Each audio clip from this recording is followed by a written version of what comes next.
Life is a test, and therefore there should be guidance for us to understand the truth of this reality that we experience as life, and the tasks that are given for us to be fulfilled in order to pass this test. Well, the point is that this guidance has always been sent by Almighty Creator for every generation and every nation throughout the history, from the time of the very first human being till now. But that's not all. Because if you have done a little research, you would have known that there is an evil force which tries to destroy mankind and divert them from the straight path of success. And that's why you should keep in mind that this evil force first and foremost tries to make a false picture of the truth that comes from God. For that he uses two tricks. First, making false religions, and second, manipulation of the divine religions. The invention of false religions and manipulation of the divine religions were always aimed for three purposes. First, to divert people from worshipping the true God and to make a false picture of the reality. This is the most important goal of Iblis, to make people believe in anything other than the real God. But mostly he wants people to worship three things: jinn, fire, and sun, which is again fire. And as you know, jinn are made of fire. And if you remember the story of Iblis, he challenged and wants to prove that jinn are superior to mankind. That's why he makes them worship jinn.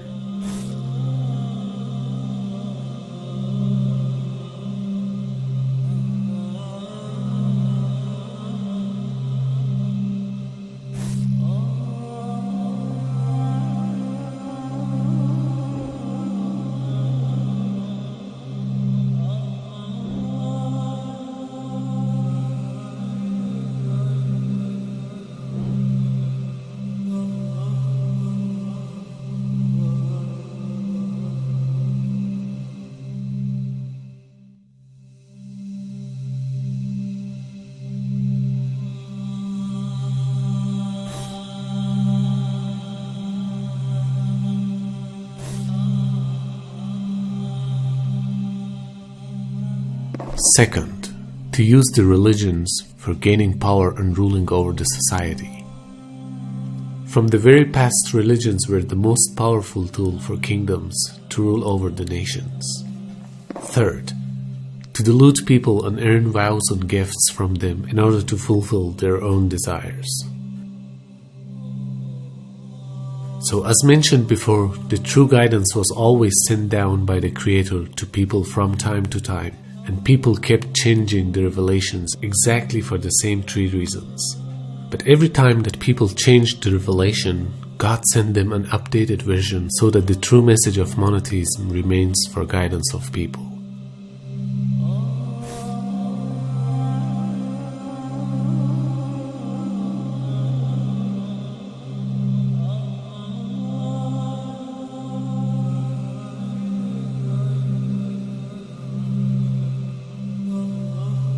The ruling authorities and social geographical issues were the main reasons.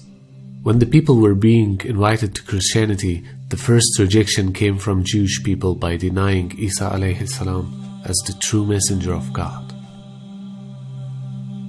Within 200 years after it began, Christianity abandoned many of the teachings of Isa alayhi salam.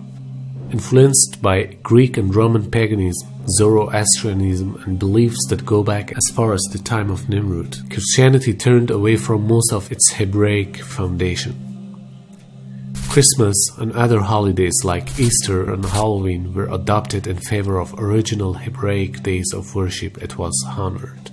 But the rabbit hole goes much deeper, and the church doesn't want you to know the truth.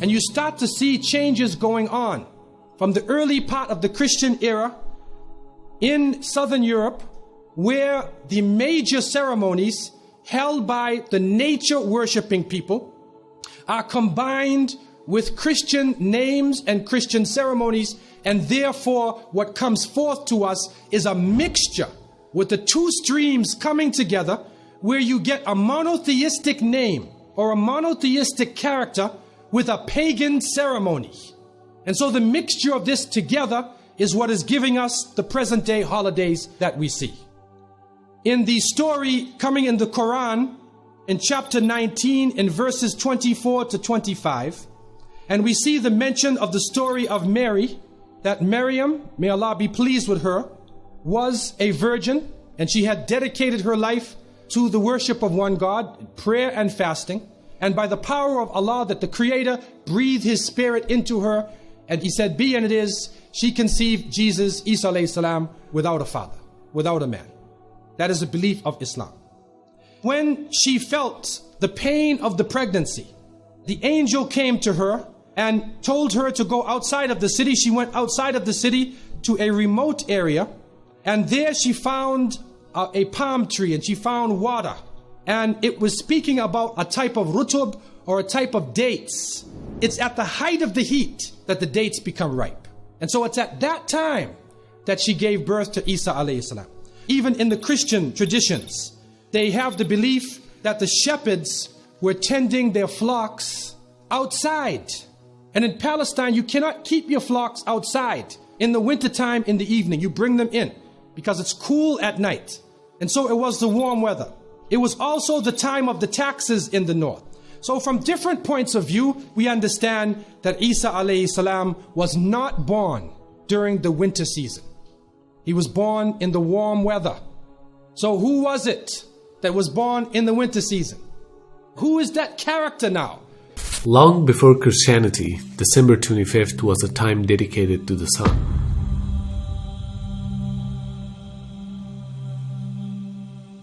The first was in honor of the god Saturn, known as Saturnalia. The second was in honor of Mitra, and the third one was the Feast of Sol Invictus, a day observed by the Emperor Constantine. In 274 CE, Rome established December 25th as the birthday of the sun. Unable to remove this influence, the Church adopted this day as the sun sun of righteousness.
And as winter approaches, December, it gets colder and colder here for you people.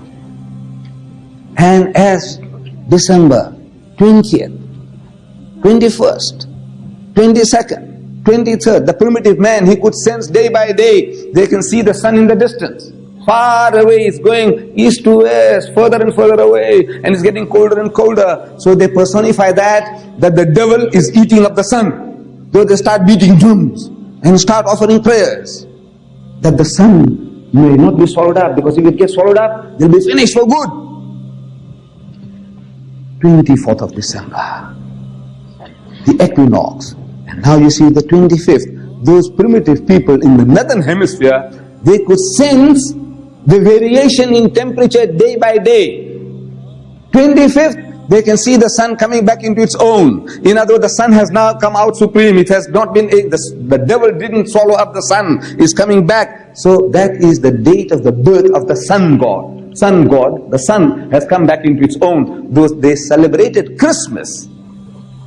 Birth of, not Jesus Christ, the birth of the sun god, Baal, Horus, Apollo, All these were the sun gods worshipped in the Mediterranean region, and their birthday was the 25th of December.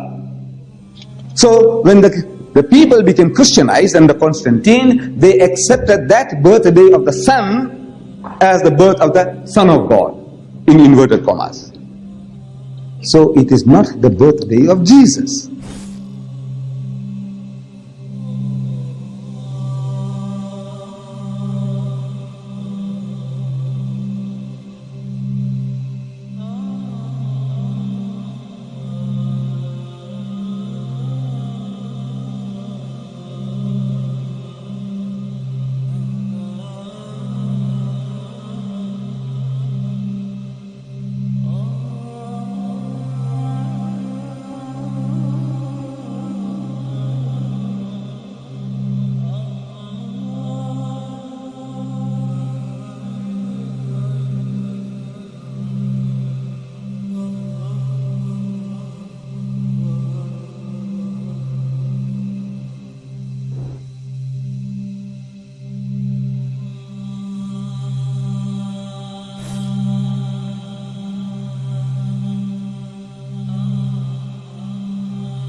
Obelisks are monuments which were made in honor of sun god Ra, as gratification for his protection, victories given to pharaohs, and asking for favors. They look like Egyptian pyramids and symbolize the sun rays descending on earth.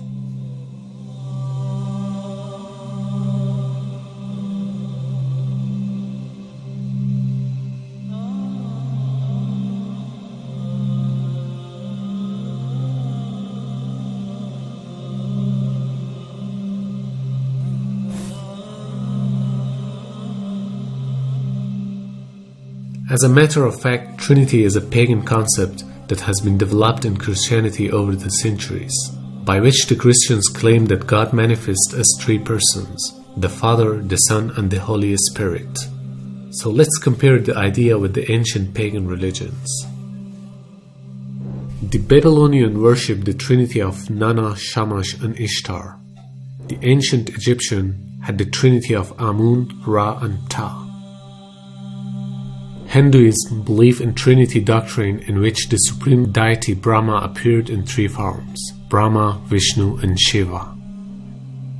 The Greeks believed in Hecate, a three-headed goddess of night and magic.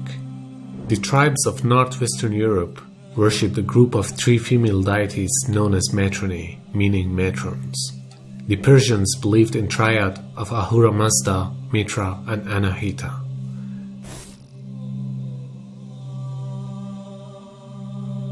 There are so many references that confirm the origin of Easter that has came from Anglo-Saxon. Easter or Estera is a Teutonic goddess of spring, to whom sacrifice was offered about Passover time, a time when the sun crosses the equator and day and night are nearly of equal length. Her symbols are a rabbit and egg, which has no connection with the resurrection of Jesus Christ. But today we see that Christians celebrate this day with the same traditions without understanding its origin. And most amazingly, this feast is also being done on Sunday because it's related to the worshipping of sun. This pagan festival was adopted in Christianity somewhere around 8th century.